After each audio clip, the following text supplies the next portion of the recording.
O Senhor esteja convosco. Ele está no meio de nós. Proclamação do Evangelho de Cristo, segundo Mateus. Glória a vós, Senhor.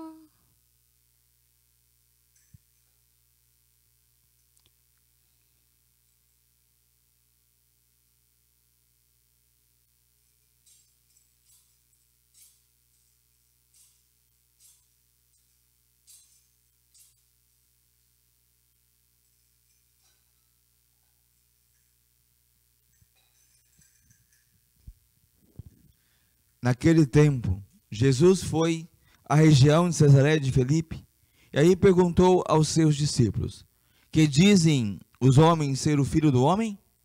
Responderam eles: alguns dizem que é João Batista, outros que é Elias, outros ainda que é Jeremias ou algum dos profetas.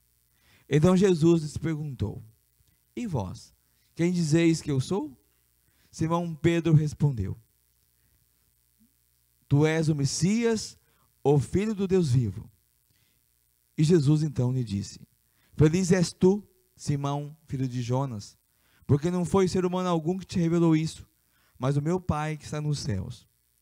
Por isso eu te digo que tu és Pedro, e sobre essa pedra construirei a minha igreja, e o poder do inferno não vai vencê-la. Eu te darei as chaves do reino dos céus. Tudo que tu ligares na terra, será ligado nos céus. Tudo que tu desligares na terra, será desligado nos céus. Palavra da salvação. Glória a vós, Senhor.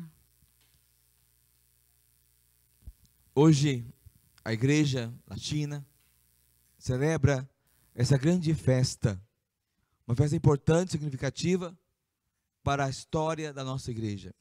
A festa desses dois grandes apóstolos, Pedro e Paulo. Eles, a seu jeito, a seu tempo, deram testemunho de Jesus. Pedro, um homem da Galileia, um pescador, um homem simples do povo. Pedro, que foi apresentado a Jesus pelo seu irmão André. André encontra Jesus e vai falar para Pedro. Pedro também era judeu e esperava ver o Messias.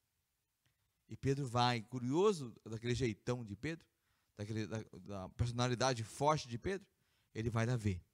Quem é esse que meu irmão André está apresentando como Messias? E Jesus olha para Pedro, nesse encontro, e o chama.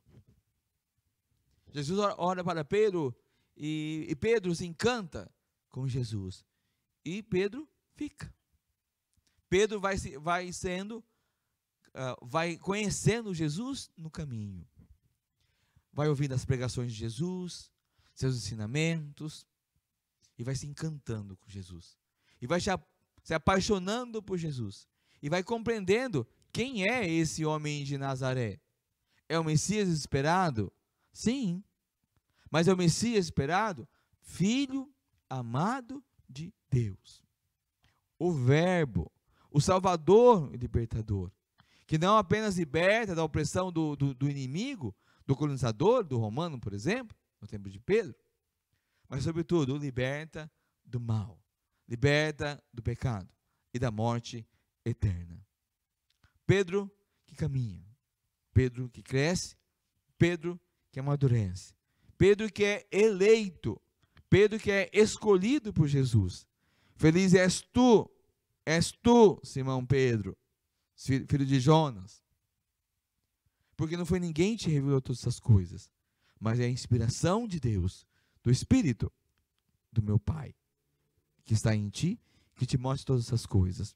Então, recebe uma missão, a missão de ser, primeiro, a missão de ser o timoneiro dessa grande barca.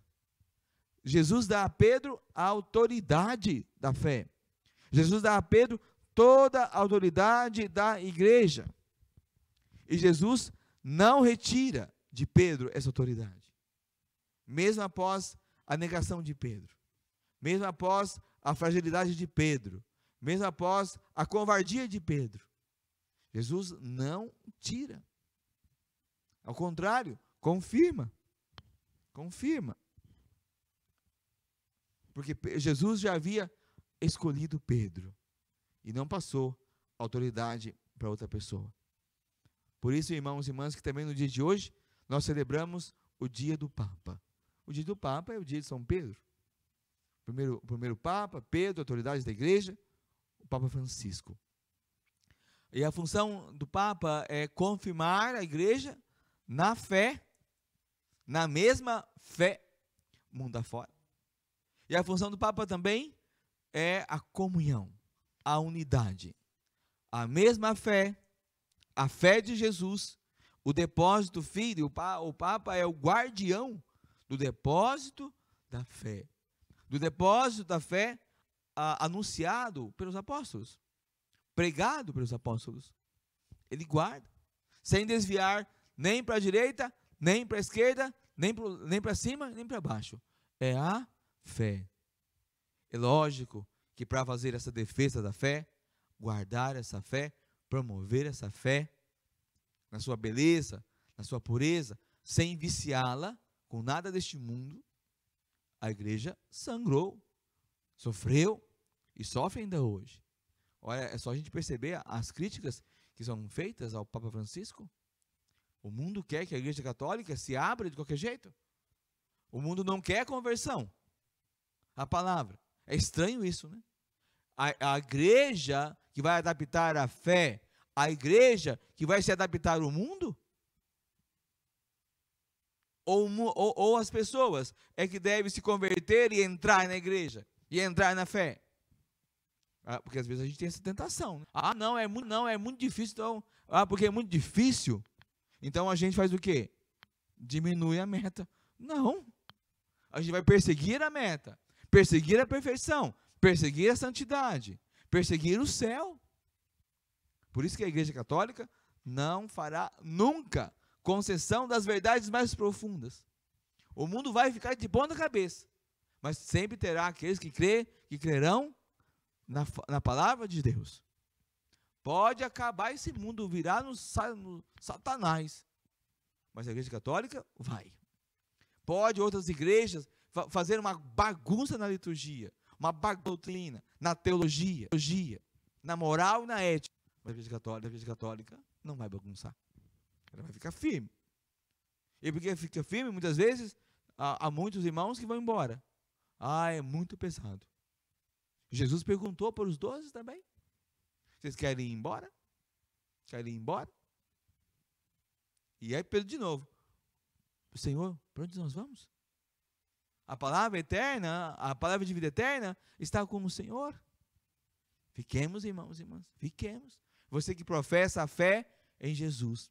Você que caminha com a igreja, seguindo o Papa, seguindo a doutrina, seguindo a tradição católica, seguindo o que nós conhecemos e sabemos da nossa fé, as verdades da palavra de Deus, fiquemos firmes diante das provações, diante das investidas demoníacas, ou mesmo investidas dos poderes deste mundo, governos, instituições, grandes fundações, que a todo tempo ataca a igreja católica abertamente e faz uma confusão.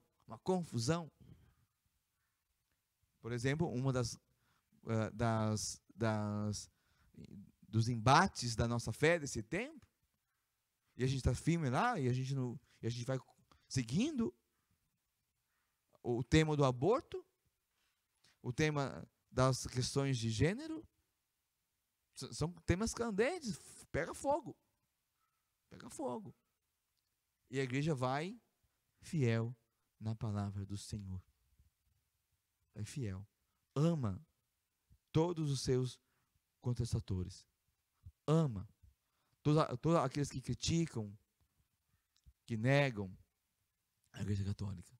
A igreja continua amando. Trata com misericórdia e paciência. Não exclui, mas prega a verdade.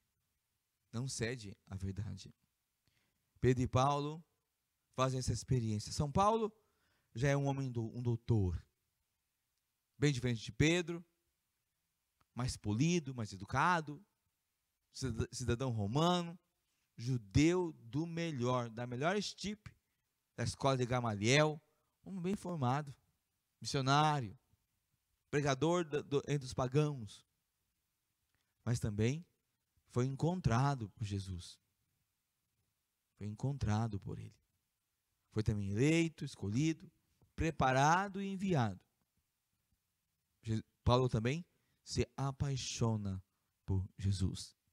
Do mesmo modo como Pedro se apaixonou por Jesus, Paulo também se apaixona por Jesus. Conhece o Senhor e se apaixona pelo Senhor. E vai pregar essa experiência, este amor, essa salvação. Vai pregar a cruz de Jesus, que é a salvação redentora, Cristo, Deus mesmo, presente no meio de nós. Pedro e Paulo, que dão testemunho do Senhor Jesus, da fé, da nossa fé.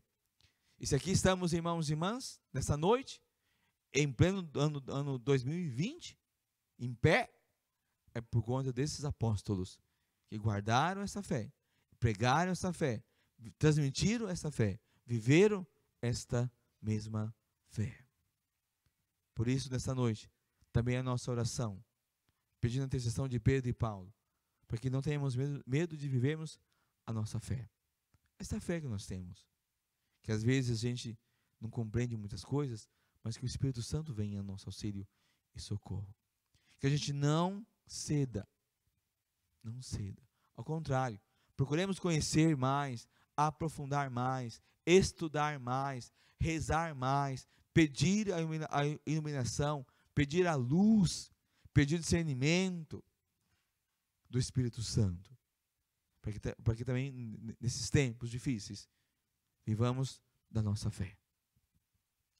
Eu sei que muitas vezes é muito mais fácil a gente criticar o que está acontecendo. Às vezes nós somos os nossos próprios piores inimigos, né? A gente mesmo é o nosso pior inimigo. Nós falamos mal da igreja católica, falamos mal do Papa, do bispo, do padre, dos religiosos, dos leigos. A gente se ataca. O negócio diabólico. É preciso viver da fé. Sabe, irmãos e irmãs, a nossa palavra, a nossa observação, a nossa crítica, e deve ser sempre construtiva, ela vai até no limite de não negar a fé. O limite, você quer saber até onde você pode ir com a sua observação com relação à igreja? Até no limite em que você não nega a fé. Quando a nossa crítica vai além da nossa fé, que vai rompendo, rompe com a comunhão, rompe com a unidade, rompe com os valores, rompe com a verdade, não vai não. Não vai não, porque você a gente corre o risco de ser outra coisa, menos de Jesus. Peçamos ao Senhor essa sabedoria, esse discernimento, para guardarmos as verdades mais profundas da nossa fé. Neste mundo tão confuso, tão atrapalhado, que quer calar a voz da igreja, que quer fazer sucumbir toda a verdade da nossa fé. Eu tenho um medo dessa pandemia, um negócio esquisito essa pandemia. Ela me faz ver umas coisas esquisitas, assim. Já falei um dia e repito de novo. Quando vai relegando a fé a uma experiência extremamente intimista, que não ganha mais as ruas, eu vou ver minha fé onde? Só dentro da minha casa? Que já está bom, né? Mas é insuficiente para ser a fé de Jesus. É preciso a gente tomar um pouco de cuidado disso, né? Tomar cuidado nesse movimento aí. A fé precisa gerar vida nova. A fé precisa informar as realidades. A fé precisa ser sinônimo de justiça, de paz. A fé precisa ser a experiência da dignidade da pessoa humana. A fé precisa gerar esperança e salvação. Quando é demais intimista, extremamente intimista, não significa nada. Nada. Não transforma nada, não muda nada, não renova nada, não restaura nada. Não faz diferença. Não deixemos, irmãos e irmãs, que a fé de Jesus, e Jesus mesmo, seja algo que não faça diferença nenhuma neste mundo. É o contrário. Jesus é a nossa esperança. Pedro e Paulo pregaram Jesus porque Jesus era a esperança. Pedro e Paulo não deram a vida por essa causa. Deram a vida por nome de Jesus. Deram a vida ao Salvador, pelo Salvador. Porque ali viam a experiência mais bela, profunda do amor de Deus, do céu. Que venha sobre nós a força do Espírito Santo. Que venha restaurar a nossa fé, que venha nos renovar na alegria e na esperança.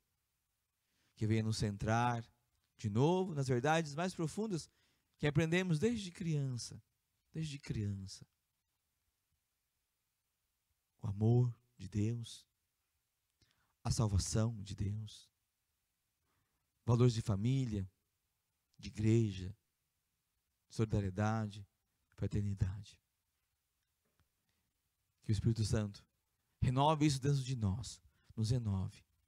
Que o Espírito Santo nos refaça, sobretudo os corações mais cansados, até desesperados e desanimados por tantas coisas que têm acontecido nesses últimos meses e sobretudo também nesses últimos anos. Que nessa noite, São Pedro e São Paulo interceda pela nossa fé, pela minha fé, pela tua fé, a fé da tua casa, a fé da tua família, a fé da nossa igreja, a fé da nossa comunidade paroquial, nosso futuro santuário, Santa Rita de Cássia. Para que juntos, como igreja, possamos vencer, triunfar de todo o mal. O poder do inferno nunca vai prevalecer sobre a igreja. A igreja nunca será vencida pelo mal.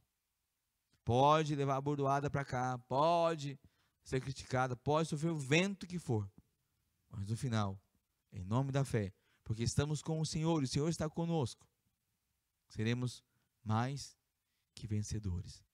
É a fé de Jesus, a fé que Pedro e Paulo anunciaram. É esta fé que vence o mundo. Glória ao Pai, ao Filho e ao Espírito Santo. Amém. Pedro e Paulo professaram a fé, confessaram a fé. Também nós, irmãos e irmãs, confessemos, professando a nossa fé